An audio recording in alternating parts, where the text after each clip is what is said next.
کل اتفاقاً ایک ٹاپک چل رہا تھا ایک اسپیس میں کہ ہو از ایلیجیبل ٹو ٹرانسلیٹ قرآن. اس پہ آپ کی رائے میں جاننا چاہ رہا تھا کہ آپ کے خیال سے کون ایلیجیبل ہے قرآن کو ٹرانسلیٹ کرنے کے لیے.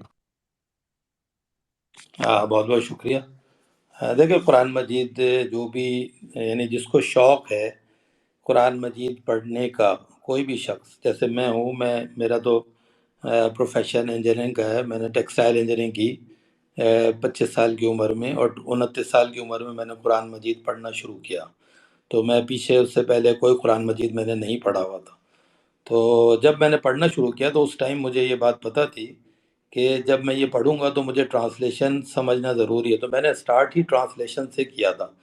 تو ہمارے انوائرمنٹ میں سب لوگوں نے مجھے کہا کہ جب میں نے پڑھ کے ٹرانسلیشن سے کچھ پوائنٹ ریز کیے تو اس کے بعد مجھے لوگوں نے کہا کہ آپ گمراہ ہو رہے ہو. تو اس کے بعد مجھے مفتی لدھوانوی صاحب کے پاس لے کے گئے میرے بھائی وغیرہ، اور بڑے پریشان ہو گئے کہ یہ جو ہے ہمارا چھوٹا بھائی جو ہے یہ گمراہ ہو رہا ہے، اور یہ قرآن مجید سے ایسی آیتیں اور ڈسکس کرنا شروع ہو گیا. اس کے بعد میں نے یہ فیصلہ کیا کہ اب جس کے پاس بھی جا رہے تھے تو وہ سب کے سب مجھے یہ کہتے تھے کہ جب تک آپ کسی اسکالر کے نیچے بیٹھ کر اس قرآن مجید کو نہیں سیکھیں گے تو آپ کو کبھی بھی قرآن سمجھ میں نہیں آئے گا. مقصد ان کا یہ تھا. اس ٹائم میں بالکل ہی انوسنٹ تھا، مجھے اس بات کا واقعی نہیں پتہ تھا کہ جب میں قرآن مجید پڑھوں گا تو اس میں کوئی فرق ہے. میں سنی گھرانے میں پیدا ہوا تھا، تو مجھے اس بات کا بالکل بھی وہ نہیں تھا کہ شاید قرآن مجید پڑھنے سے کوئی بہت بڑا فرق آ جائے گا، کیونکہ میجورٹی سنی کی ہے، سنیوں کی پاکستان میں. اور میرے ذہن میں ایسا کوئی کوشچن بھی نہیں تھا، کیونکہ میرا جو پاس تھا وہ ڈیفرنٹ تھا. تو اس کے بعد ایک حادثے کی وجہ سے میں نے اس قرآن مجید کو پڑھنا شروع کیا تھا. تو کڈنیپ ہو گیا تھا میں، 10-12 دن اس میں کڈنیپنگ میں رہا. تو جب واپس آیا تو پھر میں نے یہ جو ڈر خوف سے جو انسان اپنی زندگی میں اچھے کام کرنا چاہتا ہے تو اس طرح سے میں نے قرآن پڑھنا شروع کیا. تو اسی ٹائم میں نے یہ فیصلہ کر لیا تھا کہ میں نے یہ جب لوگوں کے پاس مجھے جانے کا اتفاق ہوا تو مجھے یہ بات سمجھ میں آ گئی کہ جب تک میں عربی سے خود نہیں دیکھوں گا تو مجھے اصل بات نہیں پتہ چلے گی. تو آپ یقین کریں کہ میں نے اپنے ذہن میں رکھا کہ چند مہینوں کے اندر کسی طرح سے میں عربی سے قرآن مجید سیکھنا شروع ہو جاؤں. تو سب سے پہلا ایشو یہ آیا میری زندگی میں کہ جو بینک کا انٹرسٹ تھا، اس ٹائم میں جنرل مینیجر کی پوسٹ پہ تھا ایٹ دی ایج آف 29، جب میں کڈنیپ ہوا تھا. تو میں نے کیا کیا کہ اپنے بینک کا، مجھے سب نے کہا کہ یہ بینک کا جو پیسہ ہے یہ حرام ہے اور یہ انٹرسٹ لینا حرام ہے، سب لوگوں نے یہ بات کہی. تو میں نے قرآن مجید سے کوشش کی ڈھونڈنے کی تو مجھے نہیں ملا. تو وہ پھر پروسیس میں اس ٹائم انوالو ہوا کہ بھی کس طرح سے قرآن مجید سے ورسز نکالی جائیں. تو اللہ کا شکر ہے مجھے وہ طریقہ مل گیا کہ قرآن مجید سے ورسز کیسے نکالی جائیں اور کیسے ٹاپک وائز اس قرآن مجید کو پڑھا جائے. تو اس کے بعد سے لے کے آج تک سمجھ لیں کہ میں قرآن مجید کی عربک کو ہی فوکس کرتا ہوں اور عربک کے اندر سے ہی ڈھونڈتا ہوں، اور عربک کو میں ٹاپک وائز ہی دیکھتا ہوں قرآن مجید میں کہ اس ٹاپک کے اوپر ورسز کیا لکھی ہوئی ہیں.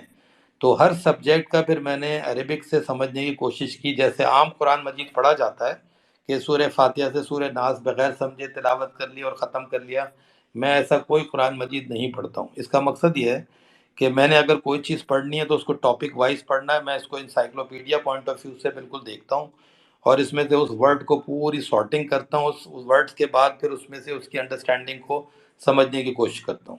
اس کا مقصد یہ ہو گیا کہ قرآن مجید کوئی بھی شخص پڑھے تو اگر اس کی دلچسپی ہے اس کتاب کو پڑھنے کی تو وہ اس میں سے ٹاپکس کو پڑھنے کی کوشش کرے کہ ٹاپکس میں کیا میسج لکھا ہوا ہے، اگر وہ دلچسپی رکھتا ہے.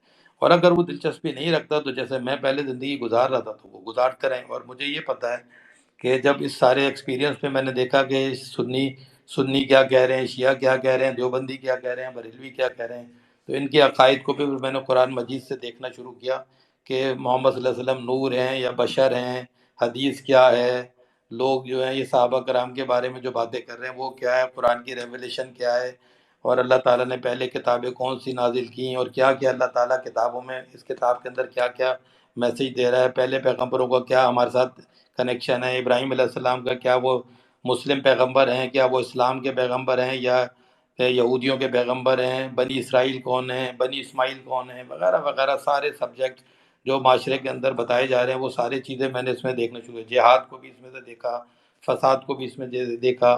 تو اس قسم کے سارے کانسیپٹس کو دیکھنے کی کوشش کی کہ بھئی اس میں سے قرآن مجید سے سمجھ میں آئے. تو میں یہ سمجھتا ہوں کہ کوئی بھی شخص، میں اپنے سامنے اپنے آپ کو رکھتا ہوں، اگر میری طرح سے کوئی بھی شخص، کوئی ایجوکیٹڈ آدمی اس قرآن مجید کو پڑھنا شروع کرے اور اس کی عربک کو جو، کیونکہ یہ عربک میں لکھی ہے کتاب، تو عربک کے اندر وہ عربک کا کورسز کر لے، اور میں نے عربک کے ایڈوانس گرامر کے کورس کیے ہوئے ہیں، اور میں عربک سے قرآن مجید کو دیکھتا ہوں کہ عربک میں کیا لکھا ہوا. تو میں یہ سمجھتا ہوں کہ ہر تعلیم یافتہ شخص کو قرآن مجید عربک میں سیکھنے کی کوشش کرنی چاہیے. اور یہ مدرسوں سے نکلی ہوئی جتنی بھی جو یہ پوری آپ کو معاشرے میں نظر آ رہی ہے، یہ ان سے ہٹ کر آپ کو ہمیشہ کرنا چاہیے. عربک کورس بھی کریں آپ تو کسی مولوی سے نہ کریں. عربک کا کورس سیکھیں تو آپ کسی عربک انگلش ٹرانسلیٹر والے سے سیکھیں. ان لوگوں سے سیکھنے کی بھی آپ کو ضرورت نہیں ہے. اس کی وجہ یہ ہے کہ عربک سے جب آپ عربک بھی سیکھنے جاتے ہیں تو اس کے اندر جب وہ گرامر اور یہ چیزیں سکھا رہے ہوتے ہیں تو اس کے اندر بھی وہ پھر ہائڈ کرنا شروع کر دیتے ہیں چیزوں کو، کہ جہاں سے کہ سچائی جو ہے آپ کو پتہ چل جائے گی. تو ہر چیز کو سمجھ لیں کہ آپ کو عربک سے سیکھنا ہے، عربک کو غور کرنا ہے، عربک سے سیکھنا ہے، ورڈ ٹو ورڈ سمجھنا ہے. جیسے ہم ہی از اے بوائے، ایک پورا جو میں نے ایک سینٹینس رکھا، اس میں ہمیں ہر ورڈ پتہ ہے، ہی کیا ہے، از کیا ہے، اے کیا ہے، بوائے کیا ہے، اور اس کی گرامر بھی پتہ ہے، میسکولن فیمنن بھی پتہ ہے، ڈوئل بھی پتہ ہے، پلورل بھی پتہ ہے، تو سنگولر بھی پتہ ہے. ہر چیز ہمیں پتہ ہوتی ہے جب ہم انگلش میں بات کر رہے ہوتے ہیں. لیکن جب سورہ فاتحہ ہم پڑھ رہے ہوتے ہیں تو ہمیں یہ نہیں پتہ کہ بسم اللہ الرحمن الرحیم میں کتنے ورڈز ہیں، یہ تک ورڈز نہیں پتہ.